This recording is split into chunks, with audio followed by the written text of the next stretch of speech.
Wuthering Heights by Emily Brontë, Chapter 8. On the morning of a fine June day, my first bonny little nursling, and the last of the ancient Earnshaw stock, was born. We were busy with the hay in a faraway field, when the girl that usually brought our breakfasts came running an hour too soon across the meadow and up the lane, calling me as she ran. "Oh, such a grand bairn!" she panted out. "The finest lad that ever breathed! But the doctor says Missus must go. He says she's been in a consumption these many months. I heard him tell Mr. Hindley, and now she has nothing to keep her, and she'll be dead before winter. You must come home directly. You're to nurse it, Nelly, to feed it with sugar and milk, and take care of it day and night. I wish I were you, because it'll be all yours when there's no missus." "But is she very ill?" I asked, flinging down my rake and tying my bonnet. "I guess she is, yet she looks bravely," replied the girl. "And she talks as if she thought of living to see it grow a man. She's out of her head for joy at such a beauty. If I were her, I'm certain I should not die. I should get better at the bare sight of it, in spite of Kenneth.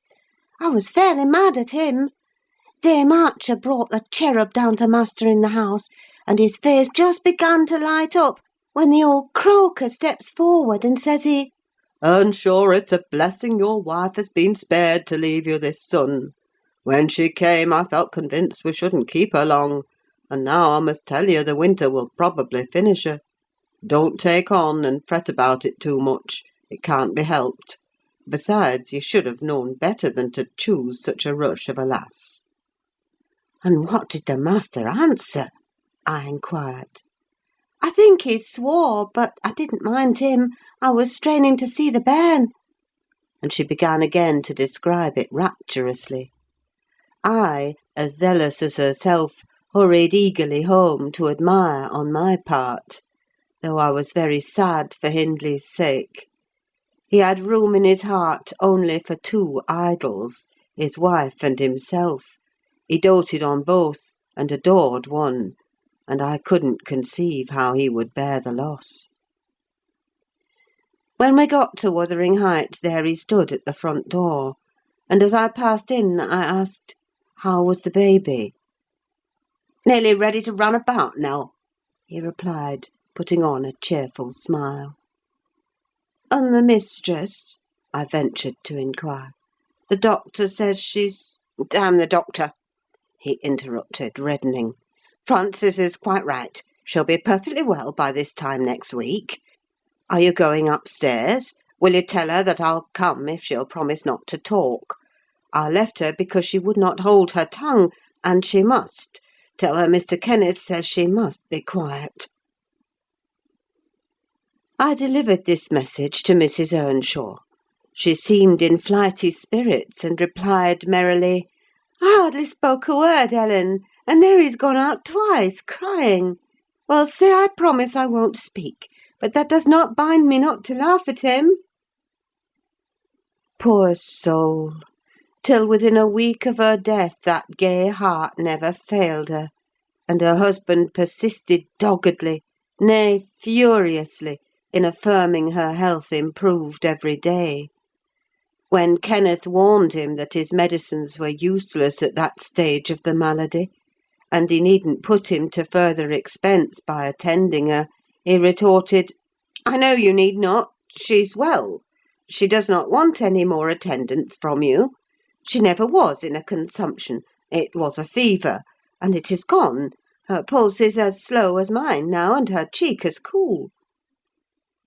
He told his wife the same story, and she seemed to believe him; but one night, while leaning on his shoulder, in the act of saying she thought she should be able to get up to-morrow, a fit of coughing took her. A very slight one. He raised her in his arms. She put two hands about his neck. Her face changed, and she was dead. As the girl had anticipated, the child Hareton fell wholly into my hands. Mr. Earnshaw, provided he saw him healthy and never heard him cry, was contented as far as regarded him. For himself he grew desperate. His sorrow was of that kind that will not lament. He neither wept nor prayed.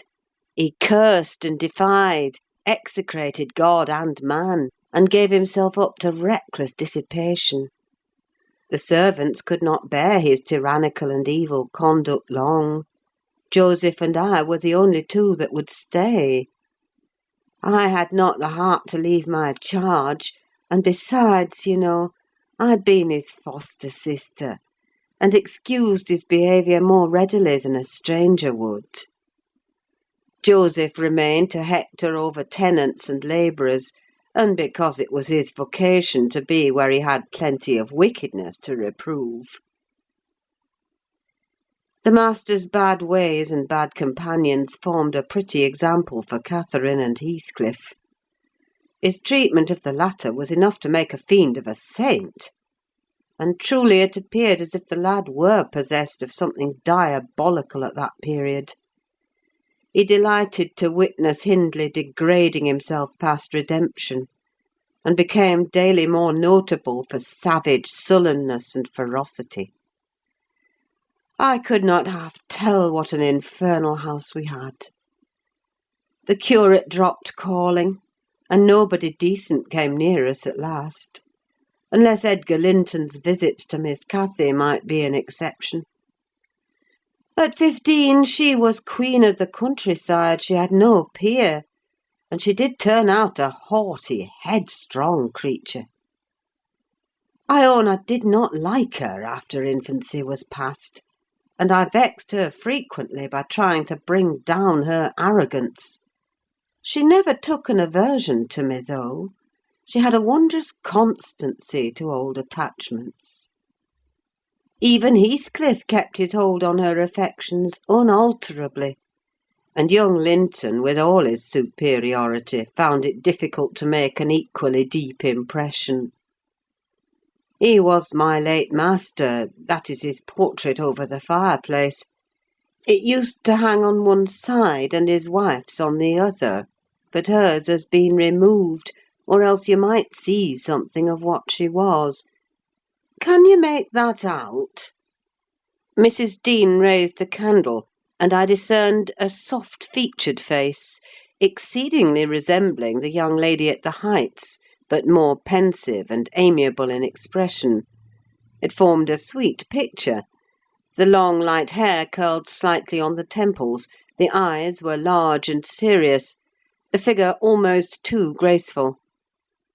I did not marvel how Catherine Earnshaw could forget her first friend for such an individual. I marvelled much how he, with a mind to correspond with his person, could fancy my idea of Catherine Earnshaw. "A very agreeable portrait," I observed to the housekeeper. "Is it like?" "Yes," she answered. "But he looked better when he was animated. That is his everyday countenance. He wanted spirit in general."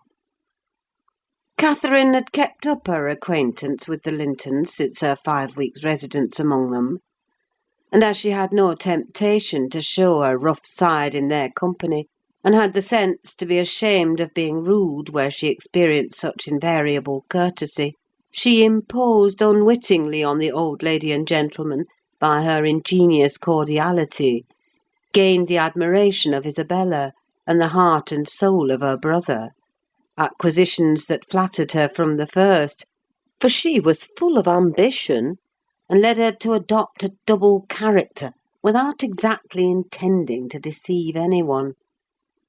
In the place where she heard Heathcliff termed a vulgar young ruffian, and worse than a brute, she took care not to act like him; but at home she had small inclination to practise politeness that would only be laughed at, and to restrain an unruly nature when it would bring her neither credit nor praise.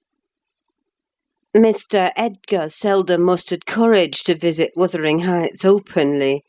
He had a terror of Earnshaw's reputation, and shrunk from encountering him, and yet he was always received with our best attempts at civility. The master himself avoided offending him, knowing why he came; and if he could not be gracious, kept out of the way. I rather think his appearance there was distasteful to Catherine. She was not artful, never played the coquette, and had evidently an objection to her two friends meeting at all; for when Heathcliff expressed contempt of Linton in his presence, she could not half coincide, as she did in his absence; and when Linton evinced disgust and antipathy to Heathcliff, she dared not treat his sentiments with indifference, as if depreciation of her playmate were of scarcely any consequence to her. I've had many a laugh at her perplexities and untold troubles, which she vainly strove to hide from my mockery. That sounds ill-natured, but she was so proud, it became really impossible to pity her distresses, till she should be chastened into more humility. She did bring herself finally to confess, and to confide in me. There was not a soul else that she might fashion into an adviser. Mr. Hindley had gone from home one afternoon, and Heathcliff presumed to give himself a holiday on the strength of it. He had reached the age of 16 then, I think, and without having bad features or being deficient in intellect, he contrived to convey an impression of inward and outward repulsiveness that his present aspect retains no traces of. In the first place, he had by that time lost the benefit of his early education. Continual hard work, begun soon and concluded late, had extinguished any curiosity he once possessed in pursuit of knowledge, and any love for books or learning. His childhood's sense of superiority, instilled into him by the favours of old Mr. Earnshaw, was faded away. He struggled long to keep up an equality with Catherine in her studies, and yielded with poignant though silent regret.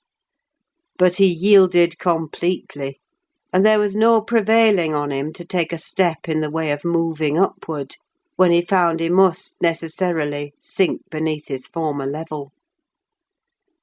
Then personal appearance sympathised with mental deterioration.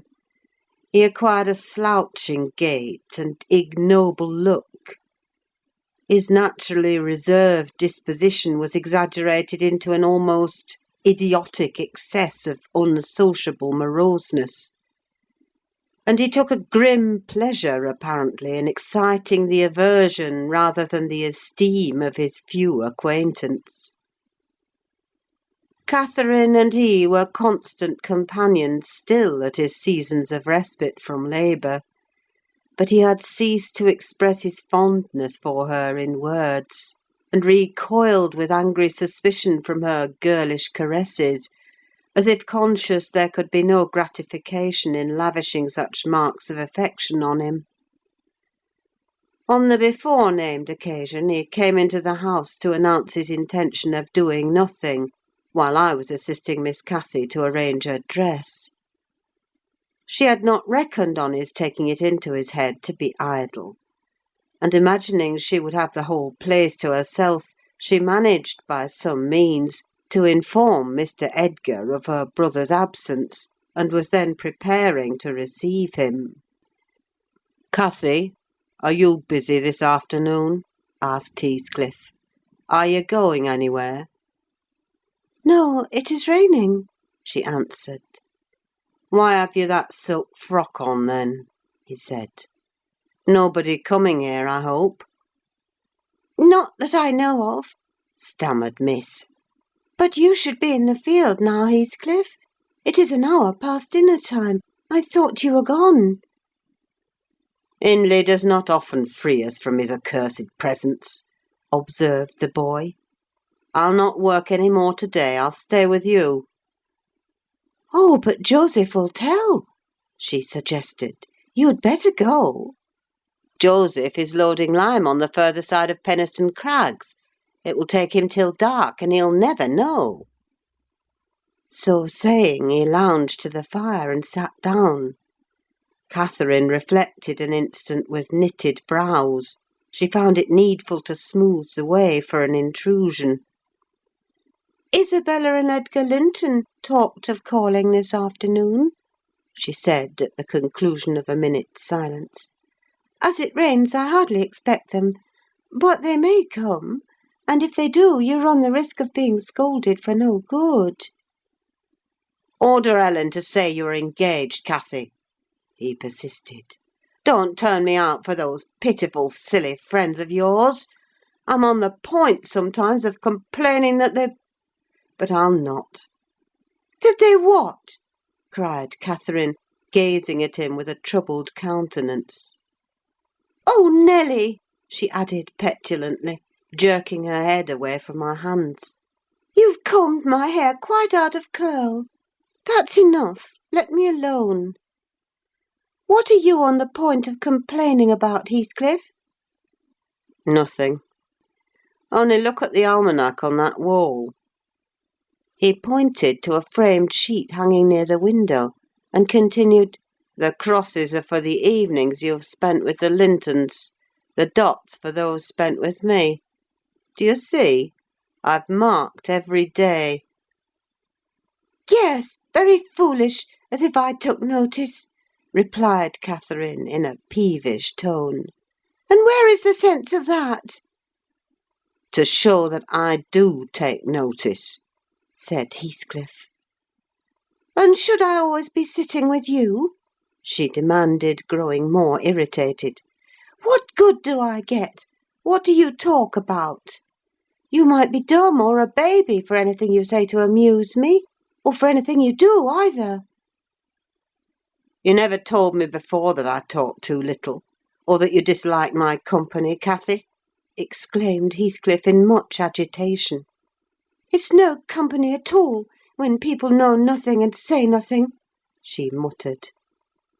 Her companion rose up, but he hadn't time to express his feelings further, for a horse's feet were heard on the flags, and having knocked gently, young Linton entered, his face brilliant with delight at the unexpected summons he had received. Doubtless Catherine marked the difference between her friends, as one came in and the other went out. The contrast resembled what you see in exchanging a bleak, hilly, coal country for a beautiful, fertile valley, and his voice and greeting were as opposite as his aspect. He had a sweet, low manner of speaking, and pronounced his words as you do. That's less gruff than we talk here, and softer. "I'm not come too soon, am I?" he said, casting a look at me. I had begun to wipe the plate and tidy some drawers at the far end in the dresser. "No," answered Catherine. "What are you doing there, Nelly?" "My work, miss," I replied. Mr. Hindley had given me directions to make a third party in any private visits Linton chose to pay. She stepped behind me and whispered crossly, "Take yourself and your dusters off. When company are in the house, servants don't commence scouring and cleaning in the room where they are." "It's a good opportunity, now that master is away," I answered aloud. "He hates me to be fidgeting over these things in his presence. I'm sure Mr. Edgar will excuse me." "I hate you to be fidgeting in my presence," exclaimed the young lady imperiously, not allowing her guest time to speak. She had failed to recover her equanimity since the little dispute with Heathcliff. "I'm sorry for it, Miss Catherine," was my response, and I proceeded assiduously with my occupation.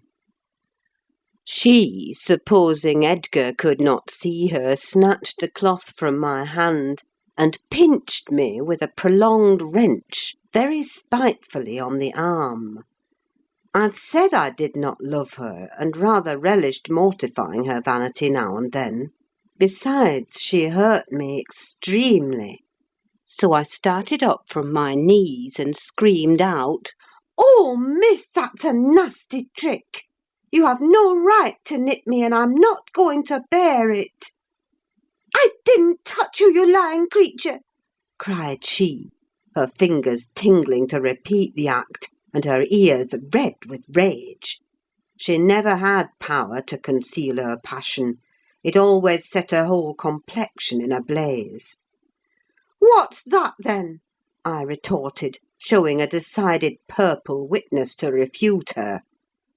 She stamped her foot, wavered a moment, and then, irresistibly impelled by the naughty spirit within her, slapped me on the cheek. A stinging blow that filled both eyes with water. "Catherine, love! Catherine!" interposed Linton, greatly shocked at the double fault of falsehood and violence which his idol had committed. "Leave the room, Ellen!" she repeated, trembling all over. Little Hareton, who followed me everywhere, and was sitting near me on the floor, at seeing my tears, commenced crying himself, and sobbed out complaints against wicked Aunt Cathy, which drew her fury onto his unlucky head. She seized his shoulders and shook him till the poor child waxed livid, and Edgar thoughtlessly laid hold of her hands to deliver him. In an instant one was wrung free, and the astonished young man felt it applied over his own ear in a way that could not be mistaken for jest. He drew back in consternation.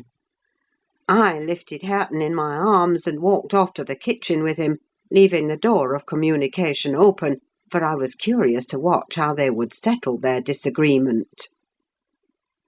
The insulted visitor moved to the spot where he had laid his hat, pale and with a quivering lip. "That's right," I said to myself. "Take warning and be gone. It's a kindness to let you have a glimpse of her genuine disposition." "Where are you going?" demanded Catherine, advancing to the door. He swerved aside and attempted to pass. "You must not go!" she exclaimed energetically. "I must and shall," he replied in a subdued voice. "No!" she persisted, grasping the handle. "Not yet, Edgar Linton. Sit down. You shall not leave me in that temper. I should be miserable all night, and I won't be miserable for you." "Can I stay after you have struck me?" asked Linton. Catherine was mute. "You've made me afraid and ashamed of you," he continued. "I'll not come here again." Her eyes began to glisten, and her lids to twinkle. "And you told a deliberate untruth," he said. "I didn't!" she cried, recovering her speech. "I did nothing deliberately. Well, go, if you please. Get away. And now I'll cry. I'll cry myself sick." She dropped down on her knees by a chair, and set to weeping in serious earnest. Edgar persevered in his resolution as far as the court. There he lingered. I resolved to encourage him. "Miss is dreadfully wayward, sir," I called out. "As bad as any marred child. You'd better be riding home, or else she will be sick, only to grieve us." The soft thing looked askance through the window. He possessed the power to depart, as much as a cat possesses the power to leave a mouse half killed, or a bird half eaten. "Ah," I thought, "there will be no saving him. He's doomed, and flies to his fate." And so it was. He turned abruptly, hastened into the house again, shut the door behind him, and when I went in a while after, to inform them that Earnshaw had come home rabid drunk, ready to pull the whole place about our ears, his ordinary frame of mind in that condition, I saw the quarrel had merely effected a closer intimacy, had broken the outworks of youthful timidity, and enabled them to forsake the disguise of friendship, and confess themselves lovers. Intelligence of Mr. Hindley's arrival drove Linton speedily to his horse, and Catherine to her chamber. I went to hide little Hareton, and to take the shot out of the master's fowling piece, which he was fond of playing with in his insane excitement, to the hazard of the lives of any who provoked, or even attracted his notice too much; and I had hit upon the plan of removing it, that he might do less mischief if he did go the length of firing the gun. Chapter 9.